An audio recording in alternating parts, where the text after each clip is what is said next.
Good day everyone, we are to Group 12. Our topic for today is security. What is security? From the word secure, you need to secure or protect your personal information, these assets, devices, and services from being disrupted, stolen, or exploited by unauthorized users, otherwise known as threat actors. These threats can be external or internal, and malicious or accidental in both origin and nature. An effective security strategy uses a range of approaches to minimize vulnerabilities and target many types of cyber threats. Unfortunately, technological innovation benefits both IT defenders and cyber criminals. The most crucial purpose of security is to protect people and their property.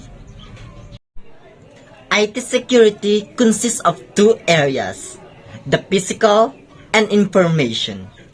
Physical security.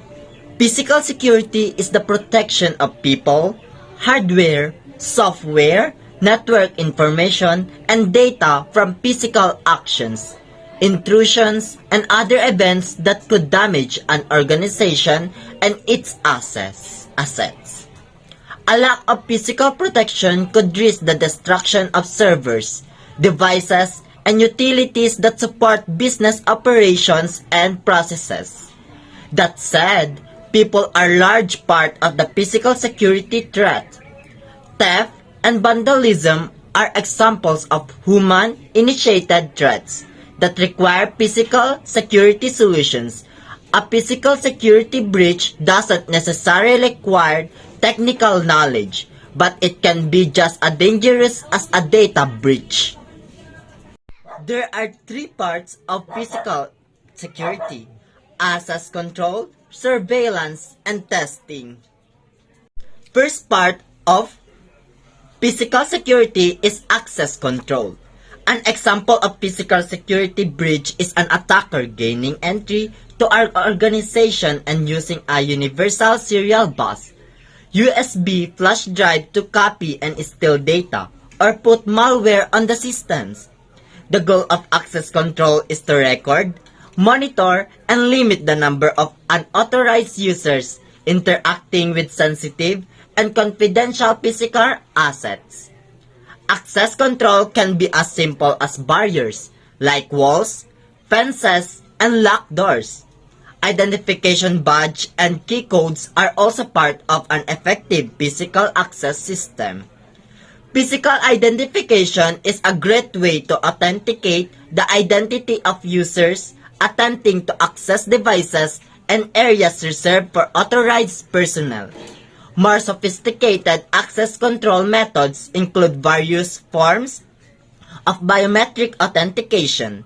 This security system uses biometrics or unique biological characteristics to authenticate the identity of authorized users. Fingerprint and facial recognition are two examples of common application of this technology. Access control has four models. First, mandatory access control. Second, role-based access control. Third, discretionary access control. And fourth, rule-based access control. So the first access control is mandatory access control or MAC. Model gives only the owner and custodian management of the access controls. This means the end user has no control over any settings that provide any privilege to anyone. Now, there's two security models associated with MAC, Viva and Bella Padula.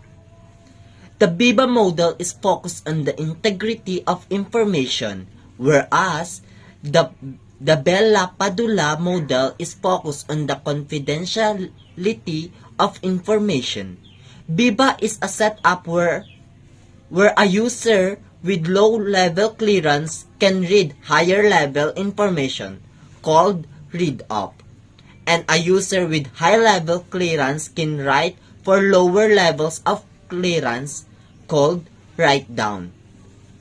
On the other hand, Bella Padula is a setup where a user at a higher level can only write at that level and no lower, called write up, but can also read at lower levels, called read down. Now, the second model is role-based access control, or RBAC. Model provides access control based on the position an individual fills in an organization. So, instead of assigning Alice permissions as a security manager, the position of security manager already has permissions assigned to it. In essence, Alice would just need access to the security manager profile. The third access control is the discretionary access control, or DAC.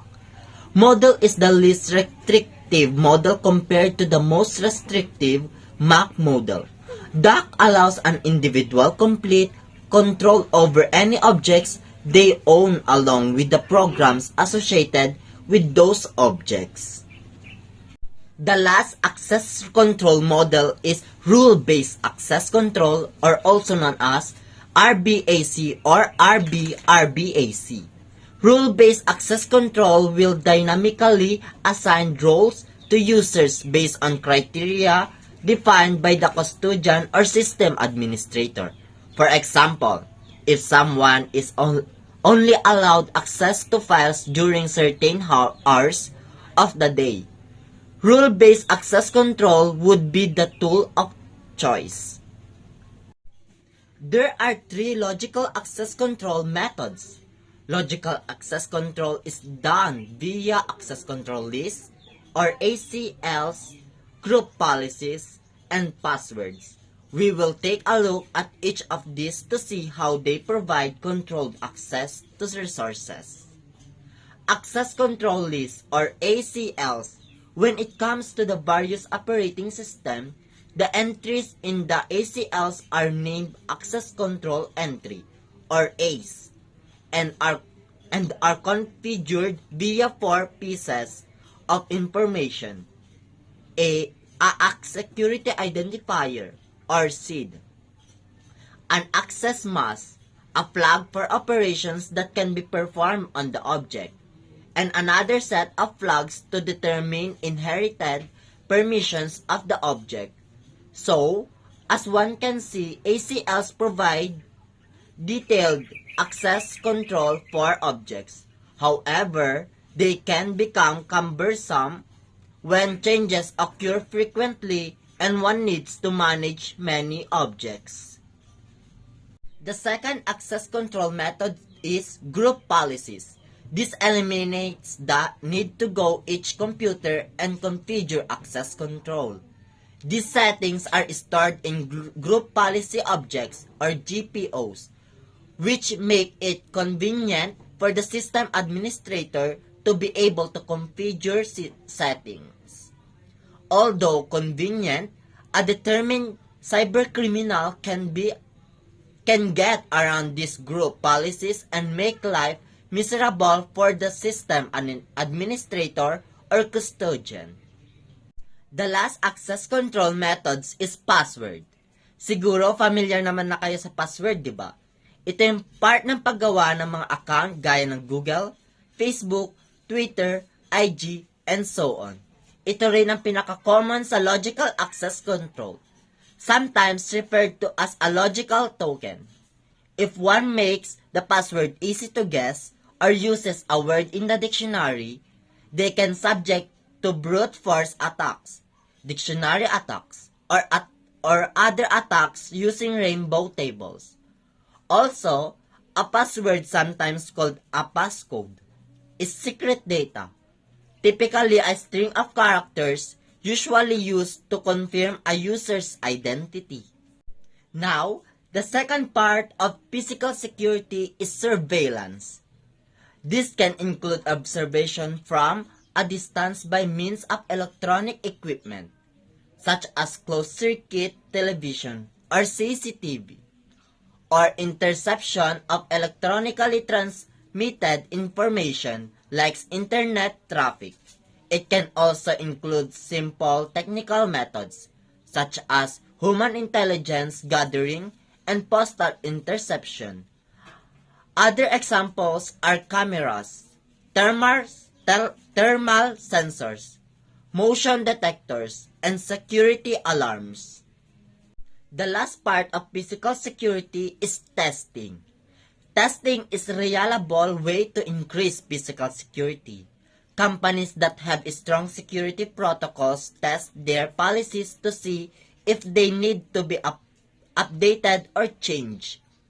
Such tests can include red teaming, where a group of ethical hackers try to infiltrate a company's cybersecurity protocols. Information security. Information security protects sensitive information from unauthorized activities. Ang layunin nito ay ang protektahan ng data at para sa kaligtasan ng impormasyon ng mga gumagamit. Also, we have 6 specialized categories of security technology, which is application security, cloud security, endpoint security, internet security, mobile security, and the network security. Application security. The goal of application security is to protect applications from threats that seek to manipulate, access, steal, modify, or delete software and its related data. Cloud security. Cloud security is a set of policies and technologies designed to protect data and infrastructure in a cloud computing environment. Cloud security ensures your data and applications are readily available to authorized users, and also helping you quickly take action on any potential security issues. Endpoint security. Endpoint security requires network nodes meet certain security standards, like the Federal Information Security Modernization Act, prior to establishing a secure connection. The goal of endpoint protection is to prevent cyber criminals from stealing or altering valuable company data and applications. Okay, how does endpoint security work? Endpoint security works by examining files, processes, and systems for suspicious or malicious activity. Organizations can install an endpoint protection platform, or what we call EPP, on the devices to prevent malicious actors from using malware or other tools to infiltrate their systems. Internet security. Internet security is the protection of software applications, web browsers, and virtual private networks that uses the internet. The primary purpose of internet security is to protect users and corporate IT assets from attacks that travel over the internet. Internet security is critical because it prevents cyber criminals from gaining access to valuable data and sensitive information. When hackers get hold of such data, they can cause a variety of problems, including identified theft, stolen assets, and reputational harm. Mobile security. Mobile security is the strategy, infrastructure, and software used to protect any device that travels with users, such as smartphones, tablets, and laptops. Mobile security on devices includes protecting data on the local device and the device-connected endpoints and the networking equipment. Network security. Network security defends the network infrastructure and the devices connected to it from the threats, such as unauthorized access, malicious use, and modifications. It is a set of rules and configurations designed to protect the integrity, confidentiality, and accessibility of computer networks and data. using both software and hardware technologies. In computer protection or internet security software, we have firewalls, antivirus, anti-spyware, anti-malware, and the security. Firewalls. Firewalls are one of the oldest types of internet security software out there. Antivirus. Antivirus software does what it sounds like. It seeks out and destroys viruses. Anti-spyware. Spyware is a software that gathers your information as though it is spying on you through an internet connection. Anti-malware. Malicious software is a broader term that may include everything from spyware to viruses to worms and to trojans. And the last one, we have the security. Some major names in computer software protection actually combined some of the above software types to create an all-in-one solution. What is cybersecurity? Ang cybersecurity ay isang proteksyon ng computer system. Ito ang pumoprotekta sa system gaya na lamang ng mga network mula sa pag-atake ng mga malisyosong aktor na maaaring magresulta o maging pinsala sa hardware, software o data ng isang computer system. Priority of cybersecurity continues to rise. So ayan, makikita nyo dito na pabago-bago ang pagtaas o pagbaba ng cybersecurity. The color yellow is today compared to 2 years ago, while the color blue is 2 years from now compared for today. Types of cybersecurity. The first one is critical infrastructure security, application security, network security, cloud security, Internet of Things or IoT security. To cover all of its bases, an organization should develop a comprehensive plan that includes not only these 5 types of cybersecurity, but also the 3 components that play active roles in a cybersecurity posture: people, processes, and technology. Sinasabi dito na kahit na anong pag-iingat ang gagawin natin, kung hindi naman sumusunod sa patakaran ng iba, still nasa panganib pa rin tayo. 5 ways the human factor. The first one is suspicious URLs and emails. The second is password idleness, personally identifiable information. Back in the day, cybersecurity initiative focused on defensive measures inside the boundaries of traditional tech. The fifth one is physical security for devices. The processes by which cybersecurity professionals go about protecting confidential data are multifaceted. In short, these IT pros are tasked with detecting and identifying threats, protecting information, and responding to incidents, as well as recovering from them. Kapag naihanda mo na ang iyong kagamitan, magagamit mo na ito para maiwasan at malabanan ang pag-atake sa cybersecurity. Cybersecurity threats. There's a long list of threats that it pros pay attention to, but the problem is that list keeps growing. So example is virus, spyware, phishing, firmware hacking, IP spoofing, ransomware, attacks on visualization, social engineering, hardware-based attack, and etc. For few cybersecurity threats, so first is malware. It's a software that has been created to intentionally cause damage. So, ang malware ay kilala rin bilang malicious software. Ang malware ay anumang uri ng software na idinisenyo upang manira ng computer. So, gamit ang software na ito ay maaaring manakaw ang mga sensitibong impormasyon mula sa computer. Ito ay maaaring lumitaw sa anyo na isang kodigo, mga iskripto, aktibong nilalaman at iba pang software. With the list of cybersecurity threats growing by the minute, It makes sense that the demand of cybersecurity jobs is rising as well. In fact, there are more than 300,000 cybersecurity jobs vacant in the United States. According to CyberSec, an online resource that provides detailed data about supply and demand in the cybersecurity job markets.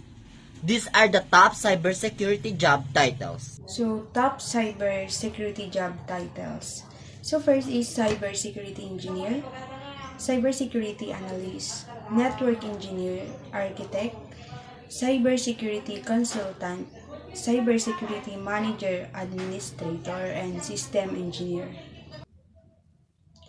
Systems engineer vulnerability, analyst penetration tester, software developer engineer, cybersecurity specialist technician, cybersecurity certifications. Thank you for your time and attention to watching and listening our video presentation.